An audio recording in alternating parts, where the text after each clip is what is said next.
ครับการเรียนภาษาละนานั้นมันก็บ่จะยากอันหยังเนาะครับเฮาเรียนอักขระนะครับก็คืออักษรนะครับเรียนไม้นะครับก็คือสระนะครับเอาสองอย่างนี้มาผสมกันแบบอ่าลักตามหลักการของภาษาละนานะครับ7 วัน1 เดือนก็อ่านออกเขียนได้แล้วนะครับแต่มันจะยากหน่อยตอนที่ว่าเราจะเอาไปขยายความให้คนอื่นที่เปิ้นบ่ได้เรียนภาษาละนามาได้ฮู้ได้อ่านตัวเนี่ยอันนี้แหละมันยากครับเพราะฉะนั้นเราจะต้องมีการปริวัตินะครับก็คือยืมเอาอักษรไทยเนี่ยมาปรับเทียบหรือมาเขียนนะครับภาษาละนานี่นะครับมาอธิบายความให้คนอื่นได้ฮู้ได้อ่านนะครับในการปฏิวัติที่ผ่านมานั้นก็ต่างคนต่างเขียนต่างคนต่างเข้าใจนะครับก็ว่ากันไปนะครับอันมันก็แล้วแต่ทิศละทางนะครับมันบ่เหมือนกันนะครับอันผมนั้นน่ะได้อ่ายึดหลักการนะครับของการปฏิวัติภาษาและธรรมละนาเนี่ยของสภาวัฒนธรรมมหาวิทยาลัยเชียงใหม่นะครับเปิ้นตกลงกันไว้เมื่อปี28นะครับว่าอันการปฏิวัติภาษาธรรมละนานั้นมันมีอยู่3ระดับนะครับหรือ3แบบนะครับก็คือระดับที่1นะครับก็คือเอาไปใจในเขียนลักษิลาจารึกเอกสารสำคัญบ่นะครับโอ้ถึงแล้วนะครับอันนั้นมันยุ่งยากหน่อยนะครับมันเอาแบบที่2แล้วนะครับแบบที่2นั่นน่ะอันเปิ้นว่านะครับเอายืมเอาอักษรไทยเนี่ยมาปรับเทียบให้เป็นอักษรละนาแล้วก็ประกอบคำขึ้นมากับแบบภาษาไทยนะครับผสมประสานกันไปนะครับมีการบูรณะคำศัพท์ตัวนะครับเมื่อมันสระหรือไม้เนี่ยมันมาตรงกันนะครับของไทยก็ของละนานะครับก็เอาเขียนให้มันแบบไทยๆนะครับมือมันหูอ่านหูเรื่องนะครับแต่เวลาข้อสำคัญเวลาอ่านนั้นนะครับท่านจะต้องเป็นคนที่เรียนภาษาละนามานะครับอ่านมานะครับท่านต้องนึกว่าหันอักษรที่เขียนเหล่านั้นน่ะมันหน้าตามันเป็นไทยนะครับอย่างเช่นตัวกอไก่เนี่ยท่านต้องนึกว่าเป็นตัวกะนะครับแม่ตัวคอไข่นึกว่าเป็นตัวคะนะครับแม่มันต้องเป็นหันเป็นภาษาละนานะครับอ่านให้มันตามหลักการภาษาละนาเนี่ยอ่านมาแล้วมันจะได้ตามสำเนียงถูกต้องนะครับคนที่บ่ฮู้ภาษาละนามาเนี่ยมันเข้ามาอ่านแล้วมันจะผิดเพี้ยนนะครับมาได้นะครับเปิ้นมีเอาไว้อย่างล่ะครับเปิ้นเขียนไว้อย่างก็สมมุติว่าภาษาละนาตังโบนปูนเปิ้นมันบ่มีนะครับมันก็สามารถปริวัติกลับไปได้คือมันเป็นภาษาละนาอย่างเงี้ยนะครับอันภาษาละนาแบบที่2นะครับปริวัติละนาแบบที่2นะครับ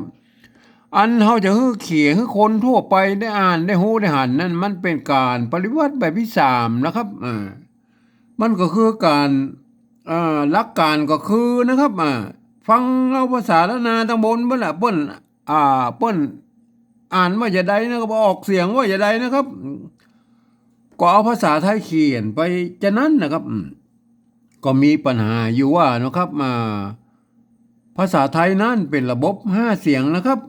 กากากากากากากากากานะครับในภาษาละนานั้นมันเป็นระบบ6เสียงนะครับกากากากากากามันเพิ่มเสียงโทพิเศษนี่มาตัวนะครับที่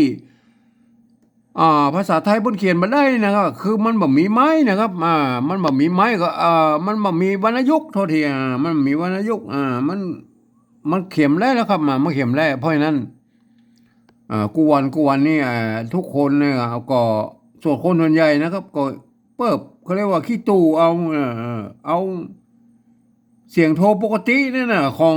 ไทยนั่นน่ะมันเป็นเสียงโทพิเศษอย่างแล้วก็เสียง ต่ำลงมามันก็มันก็ใจไม่เอกไม่อย่างพลาบไปหมดมันอ่านกับหูเรื่องนะครับอ่านกันไปมั่วไปเลยนะแต่ตามหลักการของผมนั้นนะครับตามหลักการของนั้นผมนั้นเมื่อผมคิดว่าไอ้ภาษาไทยป้นเขียนมาได้ตัวเดียวนะครับก็คือเสียงโทพิเศษนะครับหรือโทเมืองเนี่ยป้นเขียนมาได้ตัวนี้ตัวเดียวนะครับผมก็ได้ใช้จุดประดับไว้นะครับตัวเดียวนะนอกอันเอาเขียนตามภาษาไทยได้หมดกู้กรรมนะครับเห็นไหม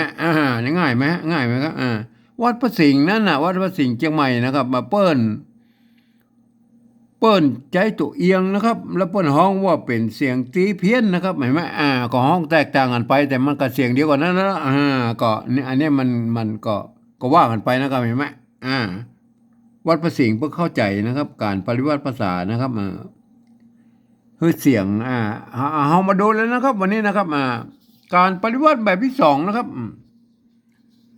แบบที่สองนี่คือการปรับเทียบเอาอักษรไทยนะมาปรับเทียบเพื่อเป็นอักษรล้านนานะครับขี้นะครับขี้นะครับเห็นไหมภาษาล้านนานะครับขี้นะครับตัวคะนะครับเห็นไหมตัวคะไม่กี่นะครับสระอีนะครับสระอีไม่กี่กับสระอีนะครับสระอีนะครับไม่ขอจ้างเนี่ยเห็นไหมไม่ขอจ้างกับไม่โทรนะครับไม่โทรนะครับขี้นะครับไม่แก่นะครับแห้งตัวหะนะครับแห้งนะครับไม่ตัวหะไม่ขอจ้างนะครับตัวงะนะครับเห็นไหมตัวงะก็งองูนะครับเห็นไหมเทียบเข้ามานะตัวจอบตัวนี้มันตัวจ้านะครับมันเปิ้นยืมตัวชอช้างนะครับมาเป็นตัวจ้าเนี่ยนะครับเห็นไหมยืมตัวชอช้างมาเป็นตัวจ้าเนี่ยนะครับมีตัวกันย่อนอยู่ทั้งรูปนี้นะครับเห็นไหมตัวอ่างนะครับตัวบะนะครับบอใบไม้นะครับบอใบไม้นะครับ ตัวตะไม้กานะครับตัวมะนะครับตัวมะกับหอมอนะครับตัวมะหอมอนะครับไม้กากับสระนะเห็นไหมได้เลยเห็นไหมง่ายไหมครับการปฏิวัติแบบที่สองนี่มันง่ายนะครับขี้แห้งจอบตามาเห็นไหมขี้แห้งเนี่ยมันเสียงโทพิเศษนะครับมันมาแจ้งให้คนอื่นได้มาอ่านนะคนอื่นมาอ่านมันจะผิดเพี้ยนไปครับมันคือป้นจะอ่านว่าขี้แห้งชอบตาหมาเนี่ยมันมาแจ้งอย่างนั้นนะครับภาษากำเมืองละนาออกสำเนียงไตยวนเจียงใหม่เนี่ยมันจะออกด้วยว่าขี้แห้งเห็นไหมเสียงโทพิเศษนะครับเห็นไหมชอบตาหมาเห็นไหมมันเปิ้นไปอ่านเป็นชอบได้ไงมันอ่านเป็นชอบครับเห็นไหมขี้แห้งจอบตาหมาเห็นไหมมันต้องอ่านอย่างอี้ครับคนที่เพิ่นหูภาษาละนามาอ่านนะครับขี้ป่านะขี้นะครับไม่กี่ไม่โทนะครับเห็นไหมขี้ป่านะครับตัวปะนะตัวละนะครับไม่กานะครับขี้ป่านะครับตัวละลอลิงเนี่ยเปิ้นโบราณแล้วเปิ้นเอามากั้มไว้เฉยๆนะครับเปิ้นบ่เอาออกเปิ้นบ่ออกเสียงนะครับเปิ้นอ่านว่าป่าอย่างนี้ตัวเดียวนะครับอ่านว่าป่าอ่านว่าป่านะครับขี้ป่านะครับจอบนะครับจอบคนเท่านะครับตัวนี้มันตัวคอตัวคนเนี่ยมันตัวคอตัวข้าหางยาวนะครับมันเปิ้นยืมตัวคอคนนะครับมาเป็นนะครับเห็นไหมเปิ้นยืมตัวคอคนมาเทียบตัวข้าหางยาวเนี่ยนะครับอันตัวหน้านะหางหน้านะครับเห็นไหมไม่โกงนี่เปิ้นบอกมาตัวแล้วนะครับเห็นไหมไม่โกงเปิ้นบอกมาตัวแล้วเปิ้นเอาหน้าตามันไทยๆคนนะครับคนเท่านะครับเท่านะครับเท่าไม่ซัดก็ไม่ต้องเอามาตัวแล้วนะครับเห็นไหมแต่แบบที่หนึ่งเนี่ยปนจะเอามาตัวนะครับถ้าเป็นแบบที่หนึ่งนะอันนี้เอาแบบที่สองเอาแค่นี้ก็ได้ว่าขี้ป่าจอบคนเท่าเห็นไหมอันนี้อ่านตามภ ภาษาละนาตำบลปุ้นต้องนึกว่ามันตัวนี้เป็นตัวคะนะตัวปะนะครับตัวละนะครับตัวจ้านะครับแม่ตัวข้าคอคนนะครับตัวข้าหางยาวนะครับตัวทะนะแม่ต้องนึกว่าเป็นอย่างนั้นนะครับมาขี้แห้งจอบตามาขี้ป่าจอบคนเท่านะครับแม่อันนี้คือแบบที่สองนะครับเฮามาอู้ถึงแบบที่สามแล้วครับอันนี้แบบที่สองได้ละแบบที่สามนั่นก็คือฟังเอาเสียงภาษาละนาตำบลปุ่นนะครับเปิ้นว่าจะได้นะครับก็เอาภาษาเอาภาษาภาษาไทยเขียนไปจากนั้นนะครับมันก็บ่มบอกว่าอยู่บอกตะกี้ละคำนะครับว่ามันมีอยู่ว่าเสียงโทพิเศษเนี่ยอย่างเงี้ยปุ่นเขียนมาได้นะครับเห็นไหมผู้เขียนมาได้นะครับอันนี้มันหัตถิหันนี่มันเป็นยังไงมันอ่านมันเป็นเสียงภาษาไทยอ่านออกเสียงโทปกติครับเนี่ยอ่านว่าขี้นะครับขี้แห้งนะครับอ่านบนนี่เหรออันนี้เปิ้นอ่านเสียงโทพิเศษโทเมืองขี้แห้งเปิ้นตัวคะนะครับตัวหานะครับเห็นไหมขี้แห้งเนี่ยอันเนี้ยอันลุ่มนี่เนาะอันลุ่มนี่ตัวขอไข่นะครับตัว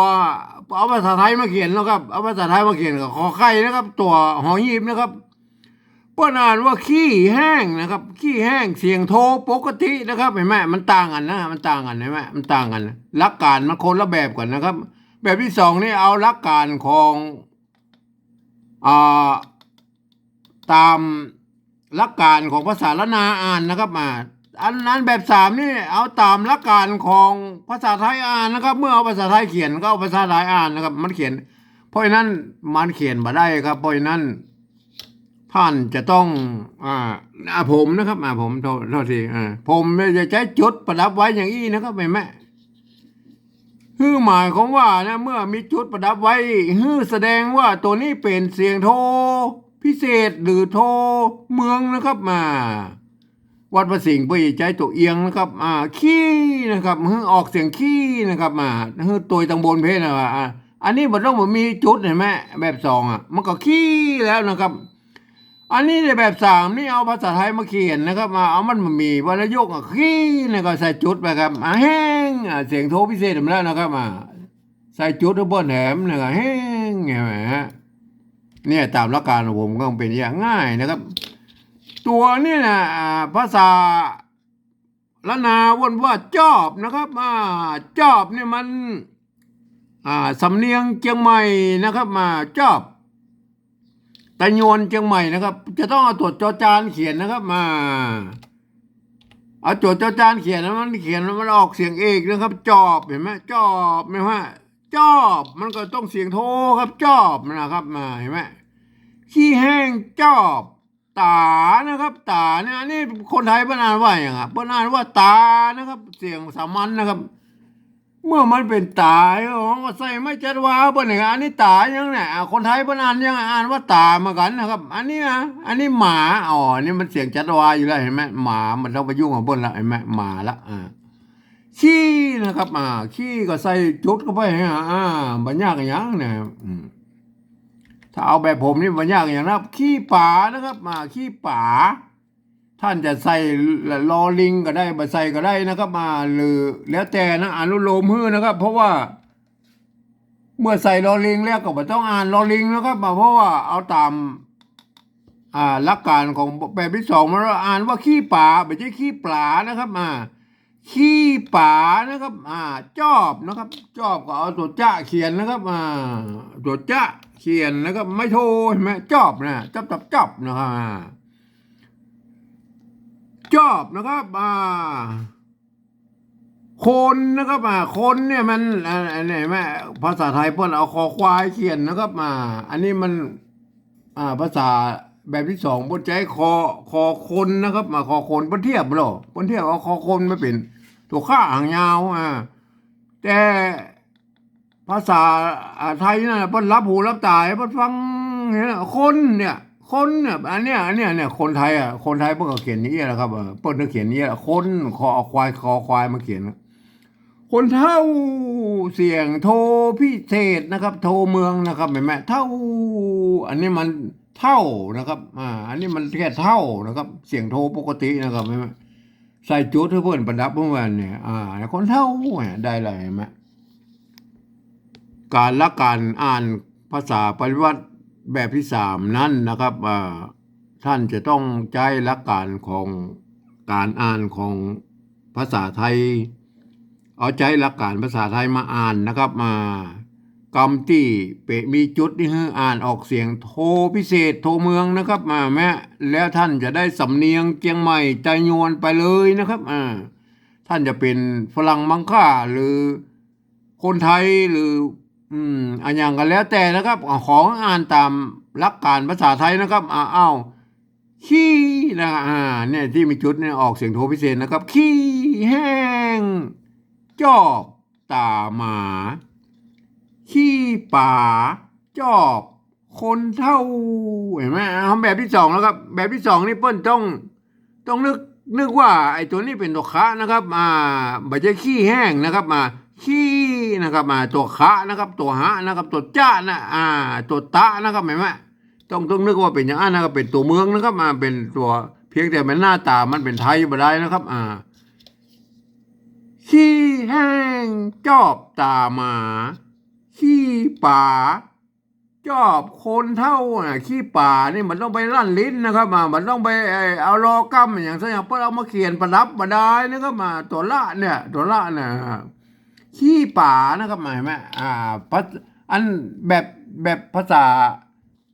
แล้วนาตะบนป้นมันมีปัญหาอย่างเนี่ยที่ไหนพวกก็อ่านได้นะครับขี้แห้งจอบตาหมา